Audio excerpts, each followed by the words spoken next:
Freedom's greetings, Helldivers. Ervin here, and welcome to my breakdown on the all-new R-6 Deadeye lever-action rifle.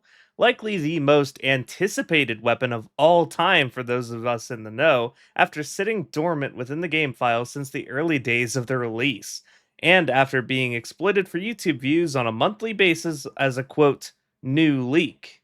The Cowboy update did, in fact, come to pass, finally, and with it, the long awaited lever action rifle. But how good is it really? We're going to be taking a look at all of the stats that make up the weapon, including the majority of which that are not displayed within the game, and going through its effectiveness against all three factions on difficulty 10 to find out. First, we're going to talk about that damage. The Deadeye fires a 9mm round that packs some serious punch, dealing 300 ballistic damage and 100 durable damage against hard targets, with an armor penetration level of 3, also known as medium penetration. This is 50% higher than the Diligence counter sniper. But when it comes to the breakpoints that we reach for new one-shot kill opportunities that the DCS couldn't already hit, there are not very many of them. So outside of taking less shots to kill through hitting the body of most targets or hard targets like gunships, the extra damage this weapon deals compared to other marksman weapons is not felt as much as you would initially think. There are still some relevant breakpoints reached by it though, and taking a target down and less hits to the body is never a bad thing if you're just not hitting your headshots. So when your aim is off, the 300 damage will especially be providing you a more comfortable experience compared to your other marksman rifle options. That comfort is furthered by the fact that this rifle has the all important 30 stagger breakpoint, making it the only marksman rifle actually capable of heavily staggering medium enemies instead of just annoyingly flinching them out of your repeated shots. Heavily staggering medium targets greatly improves the user friendliness of the rifle. Even if you don't hit those perfect headshots to put the Devastator or Rocket Strider down, they're not going to be able to fight back in between your shots, and that has a lot of value. The fire rate of the rifle, though, is extremely low, at only 120 rounds per minute due to its lever action nature. Faster than the pump shotgun class, but slow enough that the damage per second of the weapon is definitely on the low end of the pool at only 600 DPS. Still more than the abysmally low Liberator Concussive, which only has 433, even after its buffs, but still low enough that spamming the trigger without regard for your aim is going to lead to very poor performance on average. Gotta be hitting vitals and weak points as you would expect from a marksman rifle. This becomes doubly true with its ammo economy being only 8 rounds with 60 spares. Without hitting headshots on medium enemies, you're not likely to get more than 2 or 3 kills out of a full load without hitting vitals. And the reload speed is probably the part of the gun that I find to be its biggest weakness. The weapon is, of course, not magazine fed, but is reloaded one round at a time. And that process is agonizing, taking over half a second per round each on average, closer to 4 seconds to load 7 out of 8 rounds, and an extra full second if reloading from empty due to the lever, taking a full 5 seconds to reload from empty, making its reload time even worse than the Constitution rifle. And because that reload speed is a little bit slower just to get started compared to the fire rate, unlike with pump shotguns where you can reload a shell in between each shot without losing much DPS, the Deadeye cannot do this, nor is it worth it to try. So you will be spending a lot, and I mean a lot, of your time reloading. Note that reload tech is still not possible with the Siege Ready armor passive granting you its 30% extra reload speed either. But it certainly helps and is definitely my recommended armor to run with the Deadeye as it does alleviate its greatest weakness somewhat. Not to mention it helps out with that rather sad 60 spare rounds cap by bumping it up to 72. On the bright side, the ergonomic score of the weapon is decent. Not the worst, not the best, but much better than, say, the Jar 5 Dominator at 35 points. If you're used to the Diligence counter sniper reticle dragging ever so slightly behind where you're aiming, then that's pretty much exactly what you'll be working with when it comes to the Deadeye. The scope is also middle of the road. It's a 3 times variable optic, similar to the standard Diligence, but not as powerful as the counter snipers. Obviously, more would be better, but this is certainly decent and much better than the Railgun's non existent Zoom. And we can always hope that the weapon customization in the future lets us tailor this to our liking later on. When it comes to the damage fall off, there's nothing for you to worry about there, as it only loses 7% of its total damage by the time the bullet has traveled 100 meters.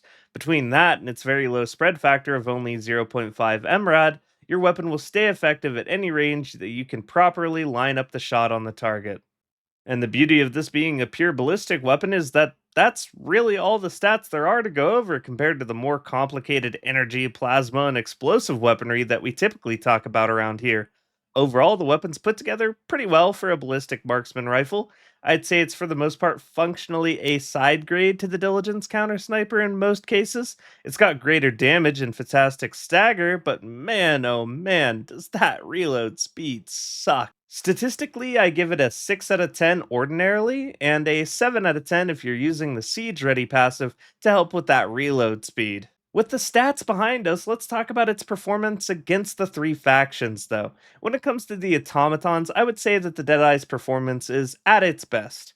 Devastators go down in one headshot, two shots to the stomach, or three shots to the breastplate, all the while unable to fight back thanks to that heavy stagger.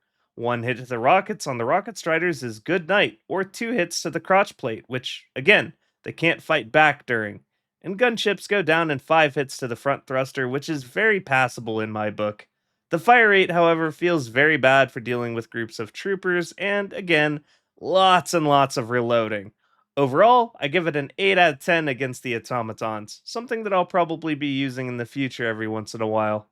Against the Illuminate, you'll want to bring a support weapon or a sidearm more practical for dealing with hordes of voteless. Although the Deadeye can lay out any of the three tiers of voteless in just a body shot, which is very convenient, the fire rate, ammo capacity, and reload speed just does not keep up with the hordes well, even if you do get some punch through kills when they line up. What the Deadeye is good for, though, is dropping overseers in a single headshot, even out to 100 meters, something no other marksman rifle is capable of, giving it the same effectiveness against them as the AMR in that respect. Although it will not one shot their hover packs on the elevated overseers the way the AMR can. The weapon is also positively dreadful to fight against the Illuminate armor when hitting non headshots, taking potentially more than your entire 8 rounds to bring even one of them down if you just can't focus a single body part well enough. When it comes to dealing with harvesters, it can eventually get the job done, but it will take a pretty unimpressive 7 hits at a minimum to the thigh. So, definitely not an ideal answer in my book. Overall, this means the Deadeye is only really good for taking the heads off of overseers, and your loadout will otherwise need to cover everything else for you, and having to rely on headshots only for dealing with the overseers can get the average gamer into a lot of trouble, in my opinion, because, well, they move around a lot, especially the hovering ones. So it can be really, really difficult to actually line up those headshots consistently without being a global elite. And there are just so many weapons that can specifically handle overseers more easily from the primary weapon position, such as the Plasma Scorcher, which deletes them in just a few hits anywhere on their body thanks to its explosive damage, bypassing all that outer plating nonsense. Recommending only the best of our marksmen bring this one along against the squids. We'll say it's a 4 out of 10 for the average user. Against the Terminids, the Deadeye is certainly at its worst. It's taken out hunters in one body shot, decapitates all types of warriors in a single hit, and any alpha commanders in just two, but the bugs are just far too numerous and far too fast for this to ever be a good idea over just bringing any flavor of shotgun to the party instead, which will give you all the same results, but with the added benefit of being able to reload in between each shot for a sustained stream of fire that the Deadeye simply has no hope of ever keeping up with. Not to mention, every shotgun is slinging more damage per shell than the rifle can, and the lower effective range is widely a non issue, being that the bugs are a close quarters type of engagement. Even if you try to use it strictly for taking out the alpha commanders and hive guards, and then pair it up with a chaff killing specialist like, say, the stalwart, there are just better options more widely available to most Helldivers outside of this newest Warbond, giving the Deadeye a 2 out of 10 against the Terminids.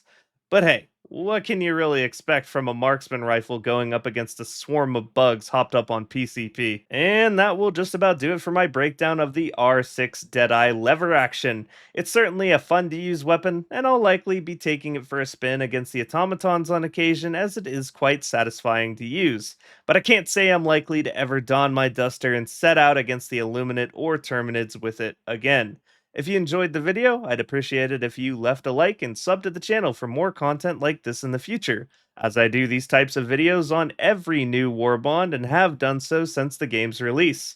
Thank you for watching till the end, and thank you to my coffee supporters who help keep the channel going. I'll see you next time.